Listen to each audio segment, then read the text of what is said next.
Open SimExpert in the Structures workspace. Make sure that your units correspond to those of the problems. To create the geometry, click on the Geometry tab. Since the cantilever can be analyzed using flat elements, we are interested in surface elements and geometries. Under the Geometry tab, we find the Surface group. Select the Planar Creation tool. Note that other methods of creating a surface element are also available. We create a surface using a single point initialized at the center of the workspace, which is the center of the surface as well. We select the XY plane to orientate the plate along the XY plane of the Cartesian coordinate system. As per the measurements shown, we use a length of 300 mm and a width of 200 mm. Press F to fill the screen. Now we create a hole in the center of the plate. Still under the Geometry tab, under the Features group, select the drop-down of the hole tool, select Add. Select the surface, specify the hole diameter as 75 and the coordinate at the center of the surface, which is 0, 0, 0. To see the file set tree, click on the plus tool on the leftmost pane called the Model Browser. Now you create the finite elements by meshing the geometry. For more information on the meshing, refer to the 5 meshing presentation. Under the Meshing tab in the Auto Mesh group, select the Surface tool. Select the surface to be meshed.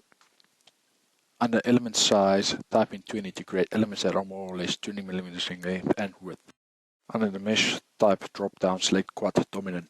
This will ensure a mesh pattern consisting of mainly quad elements. Under the Mesh Method drop-down, select Paving. This method makes it possible to mesh any complex geometry by first meshing the edges around the hole and then further inwards. Check the washer around hole checkbox on the max hole perimeter per element size, type in 48.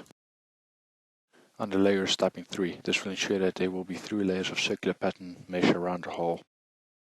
Remember to save your work periodically. Let us save our work. Let us create the material and then assign that material to the elements of the geometry. Under Materials and Properties tab in the Materials group, select Isotropic. Under Name, type Steel. Then by pressing Tab, we will select the different box. For the Young's modulus, type in 207,000. Since we have the unit set in millimeters and newtons, this corresponds to 207 gigapascal. Under the Poisson's ratio, type in 0.3. Press Enter. Still under the Materials and Properties tab, we find the 2D Properties group. Select the Shell tool. Change the name to Plate Material. Under Entities, hover the cursor over the selected text box. A selection tool will appear. Deselect surfaces, sheet features, and parts. Now the elements will be selected.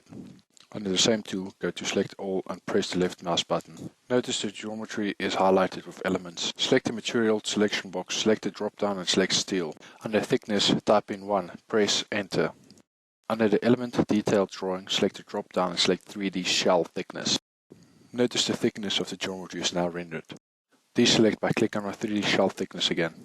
Under the View drop-down, select Top View. Now we want to constrain the model and assign a loading case. Under the LBCs tab in the Constraints group, select Fixed. Hover over the Entities box and deselect Nodes and select Curves. Select the leftmost curve, select OK. Under the Loads group, select Force.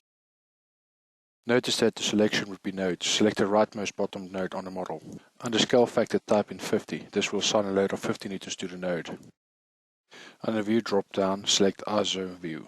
Under Static Selection tab, Z direction, type in -1. This will ensure a load of 50 newtons to be applied in the negative Z direction. Press Enter. Now we do a quick check to determine if we got all the aspects needed to complete the static analysis. We got the geometry. We meshed the geometry.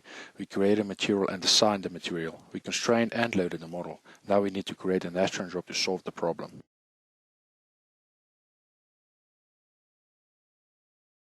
Right-click File Set under the Model Browser pane. Select Create New Nastran Job. Under Job Name, type Cantilever. The solution type should remain a Solve 101. Under Solver Input File, select the folder where you saved the model. Select OK. Under Simulations, under the file set, right-click on the Nastran job renamed Cantilever. Select Run. Check the FF6 file to make sure the solver is done and that there are no errors. To do this, we search the file for Fatal. If the search for Fatal returns no errors, the job was solved successfully. Any fatal errors that are returned in the search for Fatal should be rectified before the solver is run again. Remember that there will be no results if a fatal error has occurred. Now we can attach the results. Select File and then select Attach Results. Make sure the file to be attached is the Nastran job name with an XDB suffix. Press Enter. Under the Results tab, select Deformation. To view the translational displacement, select Displacements Translational from the Results type box. Select Update. Close the window.